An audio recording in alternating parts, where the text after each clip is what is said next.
ഈ മണിക്കൂറിൽ വളരെ നിർണായകമായ ഒരു വാർത്ത, വളരെ സന്തോഷമുളവാക്കുന്ന ഒരു വാർത്തയാണ് പുറത്തു വരുന്നത്. അതും ഖത്തറിൽ നിന്നാണ് ഈ വാർത്ത പുറത്തു വരുന്നത് എന്നതുകൊണ്ട് വളരെ സന്തോഷം ഉണ്ട്.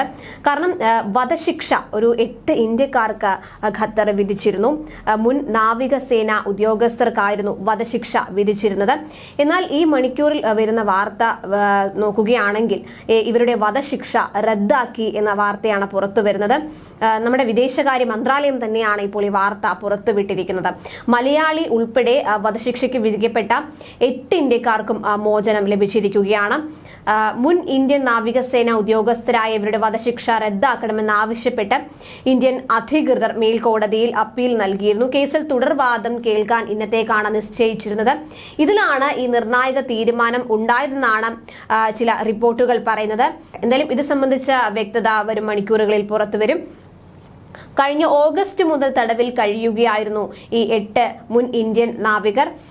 Captain Navtej Singh Gill, captain Saurabh Vasisht, commander Purnendu Tiwari, captain Virendra Kumar Varma, commander Sugunakar Pagala, commander Rajiv Gupta, commander Sanjeev Gupta, commander Amit Nagpal എന്നിവരാണ് 2022 ഓഗസ്റ്റ് 30 മുതൽ ഖത്തർ ജയിലിൽ കഴിയുന്ന 8 മുൻ ഇന്ത്യൻ സേനാംഗങ്ങൾ.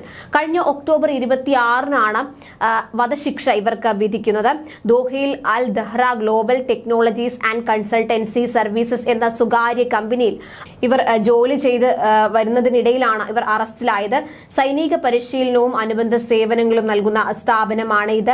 വധശിക്ഷ വിധിച്ചതിന്റെ കാരണം ഇരു രാജ്യങ്ങളും, ഇന്ത്യയും ഖത്തറും ഔദ്യോഗികമായി പുറത്തുവിട്ടിരുന്നില്ല. വിമുക്ത ഭടന്മാരുടെ മോചനത്തിനായി നിയമപരവും അതുപോലെ നയതന്ത്രപരവുമായ എല്ലാ വഴികളും തേടുമെന്ന കേന്ദ്ര സർക്കാർ ഇവരുടെ കുടുംബങ്ങൾക്ക് ഉറപ്പ് നൽകിയിരുന്നതാണ്. എന്തായാലും ആ ഉറപ്പാണ് ഇപ്പോൾ പാലിക്കപ്പെട്ടിരിക്കുന്നത്. മോചനം ലഭിക്കുമെന്ന പ്രതീക്ഷയിൽ ഇവരുടെ ഭാര്യമാർ ഈ മാസം ദോഹയിൽ എത്തിയിരുന്നു. ഡിസംബർ 18-ന് ഖത്തർ ദേശീയ ദിനം ആഘോഷിക്കുന്നതിന്റെ ഭാഗമായി നിരവധി തടവുകാർക്ക് ഖത്തർ അമീർ Sheikh Tamim bin Hamad Al ഥാനി പൊതുമാപ്പ് പ്രഖ്യാപിച്ചിരുന്നു. മാപ്പ് ലഭിച്ചവരുടെ പട്ടികയിൽ മുൻ ഇന്ത്യൻ നാവികസേന ഉദ്യോഗസ്ഥർ ഉൾപ്പെട്ടിട്ടുണ്ടോ എന്ന കാര്യത്തിൽ ഔദ്യോഗിക സ്ഥിരീകരണത്തിനായി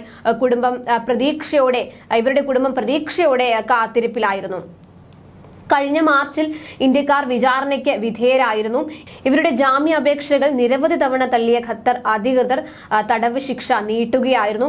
കേസിന്റെ രഹസ്യ സ്വഭാവം പരിഗണിച്ചാണ് ഇരു രാജ്യങ്ങളും കൂടുതൽ വിവരങ്ങൾ ആദ്യഘട്ടത്തിൽ പുറത്തുവിടാതിരുന്നത്. തുടക്കത്തിൽ വിഷയത്തിന്റെ സ്വഭാവവും രഹസ്യ വിചാരണയും പരിഗണിച്ച് ഇന്ത്യക്ക് ഇടപെടുന്നതിനും പരിമിതികൾ ഉണ്ടായിരുന്നു.